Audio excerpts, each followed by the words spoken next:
मेरा कहना यह है कि नेम शेमिंग जो है वो इतना ज्यादा कर दो हर एक के लिए, और जेल में भेज के जब बाहर आए, अगर आपको याद हो तो राहुल गांधी और सोनिया गांधी के लिए सारे कहते थे अरे वो देखिए वो नेशनल हेराल्ड केस में भ्रष्टाचार में और बेल पे आए हैं बाहर। मतलब आम आदमी को तो लगेगा कि ये सही में कुछ ऐसा किए हैं। तो नेम शेमिंग का जो एक नया खेल चलाया है मोदी जी ने, और सबको जेल में डाल दो, उसमें अभी मुझे जैसे कि मेरे दर्शक ने बताया कि मायावती जी की भी फाइल जो ताज कॉरिडोर की है वो पुरानी फिर से खुल गई हैं। तो ये सब सीधे सीधे धमकी हैं, क्योंकि या तो कंक्लूड करो उन चीजों को। आतमजीत सिंह साहब जी, सबको नमस्कार। कोसले पाटिल साहब को पता होगा कि प्रोसेस ही पनिशमेंट होता है इस देश में। एक बार आपकी एफआईआर दर्ज होगी 156(3) में या डायरेक्ट थाने में, उसके बाद प्रोसेस ये होता है कि आप एक्यूज होते हैं unless you are innocent, unless you are found innocent by the court of the law. और इस पे और सख्त कार्रवाई ये हो गई है कि ईडी की तो खाली ईसीआईएल रिपोर्ट के ऊपर आप मनी लॉन्ड्रिंग का केस डाल सकते हैं। सिंपल सीबीआई की इंक्वायरी, एसआईटी की इंक्वायरी, पुलिस की इंक्वायरी पर आप यूएपीए का केस डाल सकते हैं। यूएपीए के केस में कोई बेल नहीं है। 1.5 साल में आपको प्रूव करना पड़ेगा कि आप इनोसेंट हैं, आप एक्यूज नहीं हैं, आपने ऐसा कोई काम नहीं किया। पीएमएलए में, मनी लॉन्ड्रिंग एक्ट में तो अब तो ये भी नहीं बताने की जरूरत कि उस पैसे का आपने प्रॉपर्टी खरीदी या उसकी लैंड खरीदी या उस पैसे को आपने यहां से बाहर भेज दिया। तो जब प्रोसेस ही पनिशमेंट हो जाता है तो देश का जो बेसिक स्ट्रक्चर है उस पर सवाल खड़े हो जाते हैं। आप 2-3 दिन से देख रहे होंगे तमाम अखबारों में, और ये डिबेट चल पड़ी है कि बेसिक स्ट्रक्चर तो प्रोटेक्टेड है कि नहीं है इस देश का, कि उसमें भी कोई सेंध लगने वाली। देश का जो सेकुलर ढांचा है, देश की जो डेमोक्रेसी है, देश के जो तमाम आयाम हैं जो हमें संविधान ने प्रोवाइड किए हुए हैं, क्या अगली चोट 2024 के बाद उन पर तो नहीं है? सवाल ये अब खड़ा होने वाला है। क्योंकि बेसिक स्ट्रक्चर पे आपने देखा 17-18 पॉलिटिकल पार्टी सुप्रीम कोर्ट गई, उन्होंने कहा कि आप स्पेसिफिक केस दीजिए, क्योंकि हम इम्यूनिटी नहीं दे सकते कि भाई अगर पॉलिटिशियन है, नेता है, एमएलए है, लेजिस्लेचर है, तो उसको हम इम्यूनिटी दे देंगे। तो उसके लिए रूल्स अलग हैं, बाकी पब्लिक के लिए अलग है। अगर आपके पास कोई स्पेसिफिक केस है आप लेके आइए, हम उस पर रिलीफ दे देंगे। अब स्पेसिफिक केस आया, स्पेसिफिक केस राहुल गांधी का आया, स्पेसिफिक केस मनीष सिसोदिया का आया। आज 11 महीने से सत्येंद्र जैन केस जेल में है। पीएमएलए का कोई एविडेंस, कोई चार्जशीट, बंद लिफाफों में कागज दिए जाते हैं सुप्रीम कोर्ट में। हमारे रेसलर्स का मामला है, 7 महिला कुश्ती वालों की पर्सनल कंप्लेंट है पार्लियामेंट स्ट्रीट थाने में कि हमारा यौन शोषण हुआ है और हमसे हमारा यौन शोषण करने की कोशिश की गई। किसके द्वारा? बृजभूषण शरण सिंह, एक बाहुबली, उत्तर प्रदेश के 6 बार के एमपी, 5 बार के बीजेपी के, और डब्ल्यूएफआई के प्रेसिडेंट चेयरमैन। 3 टर्म पूरी हो चुकी है, 7 मई को इलेक्शन था, अपने बेटे को खड़ा करना चाह रहे थे। इल्जाम क्या है?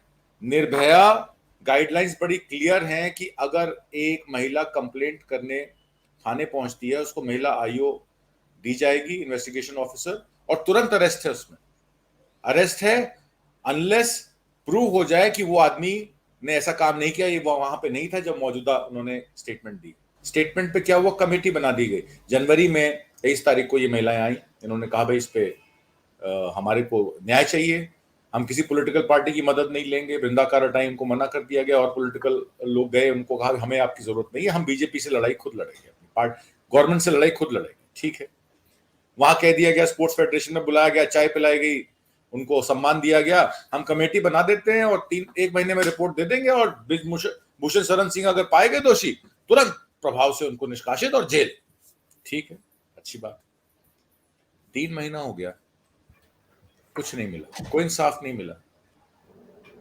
और उसके बाद वो महिलाएं 23 अप्रैल से गुहार लगा रही हैं। पुलिस ने विधिवत तरीके से उनके नाम तक लीक कर दिए। निर्भया गाइडलाइंस में आप कंप्लेनेंट का नाम पब्लिक नहीं कर सकते, उनका नाम पब्लिक कर दिया गया, उनको नेम शेमिंग करी गई। और जो कंप्लेंट उन्होंने पीएमओ में जाके कही, उनका खुद कहना है कि वो सारी बातें जो हमने पीएमओ में जाके कही, प्राइम मिनिस्टर ऑफिस में, प्राइम मिनिस्टर के कान में कही, वो सारी बातें उनको पता थी बृजभूषण शरण सिंह को। हमें पता तुम क्या बोल के आए हो, हम तुम्हें ये कर देंगे, वो कर देंगे। ऐसा ही कुछ लखीमपुर में हुआ। मोनू मिश्रा टैनी को सुप्रीम कोर्ट ने बेल दे दी, और जितने भी विटनेस हैं, जब सीनियर सुप्रीम कोर्ट में सूर्यकांत जी की कोर्ट में यह पूछा गया कि नीचे की डिस्ट्रिक्ट कोर्ट में प्रशांत भूषण जी ने एक प्ली लगाई कि इसमें कम से कम 2 विटनेसेस तो रोज के कीजिए, एक 100-125 विटनेसेस हैं, अगर वो इंटिमिडेट हो गए और अगर 5 साल तक ट्रायल चला तो ये ट्रायल वैसे ही खत्म हो जाएगा। अतीक अहमद, मुख्तार अंसारी के ट्रायल्स तो उत्तर प्रदेश में फटाफट कंडक्ट कराए जाते हैं, इसको सजा होनी चाहिए। मुख्तार अंसारी का भी 29 तारीख को एक मामला है जिसमें उसको सजा होने का है, ठीक है, दीजिए। जितने बाहुबली है, किसी बदमाश का, किसी गुंडे का, किसी हत्या करने वाले का कोई धर्म ईमान नहीं होता, मैं इस बात को मानता हूं। पर आप वन वे पॉलिटिक्स क्यों कर रहे हैं? राहुल गांधी के लिए आप फटाफट उसको स्टे वेकेट कराते हैं, आप उनका बंगला भी खाली करा देते हैं, उनकी सदस्यता भी रद्द कर देते हैं। सतपाल मलिक पिछले 3-4 साल से चिल्ला रहे हैं, 2018 से वो गवर्नर थे, उन्होंने कहा पुलवामा पे कमेटी बैठनी चाहिए, दोषियों को सजा होनी चाहिए, गोवा में करप्शन हो रहा है, जम्मू कश्मीर में उनका खुद का कहना है हाइडल प्रोजेक्ट के लिए जो आदमी मुझे सजेस्ट किया गया, वो प्राइम मिनिस्टर ने खुद सजेस्ट किया, अभी हसीब बाबू है, इसको मिल लो जाके, इससे बात कर लो, ये कोई हाइडल का प्रोजेक्ट लेके आया है, 2200 करोड़ रुपए का हम पैसा दे चुके हैं, और कहा कि वो तो जनाब दलाल आदमी है, दलाल आदमी है, दलाल आदमी से अच्छा किया तुमने नहीं डील करा उसके साथ। प्रधानमंत्री मोदी ने बहुत अच्छा किया, नहीं किया, पर कोई एक्शन नहीं। कैसे वो आदमी प्रधानमंत्री आवास तक पहुंचा, प्रधानमंत्री के ऑफिस तक पहुंचा, वहां से रिकमेंडेशन गवर्नर को गई कि इसको मिलो, और जब पुलवामा पे बात की जाती है तुम चुप रहो, तुम्हें कोई हक नहीं बोलने का। और जिस तरीके से गोदी मीडिया को, जिस तरीके से एक नरेशन सेट किया जाता है, कल की बात मैं आपको एक छोटी सी कह दूं, आपके होम मिनिस्टर अमित शाह साहब कर्नाटक में क्या कहते हैं? कहते हैं कि अगर कांग्रेस की सरकार आई तो ऑल टाइम हाई करप्शन हो जाएगा, कांग्रेस की सरकार आई तो ऑल टाइम हाई परिवारवाद हो जाएगा, कांग्रेस की सरकार आई तो दंगे हो जाएंगे। ये क्या बात हुई? आप होम मिनिस्टर हैं इस देश के, क्या कर्नाटक इस देश में नहीं आता? दंगे कैसे हो जाएंगे? आप धमकी दे रहे हैं, जैसे गुंडा बदमाश होता है ना, वो कहता है भैया हम जानते हैं आपके बच्चे किस स्कूल में पढ़ते हैं, हम जानते हैं आपकी बीवी कहाँ जाती है काम करने, हम तो ये चाहते हैं आपका बच्चा और अच्छे स्कूल में पढ़े। तो एक इनडायरेक्ट धमकी दी जाती है कि हम जानते हैं तुम्हारा परिवार कौन है, और ज्यादा तुमने हमारे अगेंस्ट बोला तो हम ये भी जानते हैं किसको कहां से उठाना है। अब इस तरह की लैंग्वेज का इस्तेमाल हो रहा है। देश का गृह मंत्री कह रहा है यहां दंगे हो जाएंगे अगर दूसरी सरकार आ जाएगी, अगर डबल इंजन की सरकार नहीं आएगी तो डेवलपमेंट नहीं होगा, हम पैसा नहीं देंगे। ये किस तरीके का लोकतंत्र है? ये किस तरीके की कन्फेडरेशन ऑफ स्टेट्स है? ये किस तरीके से हम देश को चलाना चाहते हैं? गुंडागर्दी, बदमाशी, एक समुदाय के लोगों को लाइन लगा के आप मार रहे हैं, पीट रहे हैं। फिर एक और बड़ी बात उन्होंने संविधान के खिलाफ की, 4% रिजर्वेशन हमने मुसलमानों का ले लिया, संविधान में इसकी वो नहीं दी गई है। भाई किसने दिया था 4% रिजर्वेशन? एचडी कुमारस्वामी की गवर्नमेंट ने दिया। उस 4% रिजर्वेशन को आपने 2% लिंगायत में बांट दिया, 2% वोकालिंगा को दे दिया कि ताकि लिंगायत का सारा वोट मिल जाए। आप क्या वोट की राजनीति नहीं कर रहे हैं? और जिसने वो 4% रिजर्वेशन मुस्लिम्स को, इकोनॉमिक वीकर सेक्शन को दिया होगा जब 10% ईडब्ल्यूएस कोटा नहीं था, तो उस टाइम भी हो सकता है उनके कंसिडरेशन दिमाग में हो कि 4% वोट देने से, रिजर्वेशन देने से वोट मिल जाएगा। तो आपने कोई सुधार नहीं किया, आपने 80-20 खेला, आपने 80% लोगों को सिक्योर करने के लिए 20% लोगों को ताक पे रख दिया। इस देश की सेकुलर, इस देश की कॉन्स्टिट्यूशन, इस देश की जुडिशरी, इस देश के एग्जीक्यूटिव, इस देश की लेजिस्लेचर, सबको ताक पे रख के आप काम कर रहे हैं। और मैं कोई इसमें बड़ी बात नहीं कहने में कि ये नाजायज गुंडागर्दी हो रही। करप्शन का मामला तो बहुत दूर की बात है, संविधान का मामला दूर की बात है। अब हम अपनी अस्मिता कैसे बचाएं, अपना घर कैसे बचाएं? ये आग उनके घर लगेगी तो हमारे घर भी लगेगी। तो इस तरीके की जब बातें आती हैं, अब कंप्लेंट दर्ज की है कांग्रेस पार्टी के लोगों ने, जाकर वहां थाने में कंप्लेंट कराई, डीके शिव कुमार और सुरजेवाला साहब ने। आपको लगता है कोई इस पर सुनवाई होगी? अगर इनकी सरकार आ गई तो ये एफआईआर दर्ज करा के उस पर केस कर देंगे दाखिल लोअर कोर्ट में, और अगर बीजेपी की सरकार आ गई तो कुछ भी नहीं होगा। वो तो कहेंगे आपने बहुत अच्छा किया, डबल इंजन की सरकार। ये धमकी से इलेक्शन जीतना, मुसलमानों को, माइनॉरिटी कम्युनिटीज को कम्युनलाइज करना, हर इलेक्शन, हर प्रोसेस, हर भाषण, ये नहीं, ये एक सिलसिलेवार चलता आ रहा है। तो ये देश बचेगा कैसे? बात यहां खड़ी हो जाती जी। इसका देखिए दो तरह से लोग कह रहे हैं। गाली का मतलब आप इस तरह की भाषा का जवाब इसी तरह की भाषा से दीजिए, या जो राहुल गांधी कर रहे हैं उनको वो भाषा आती ही नहीं है।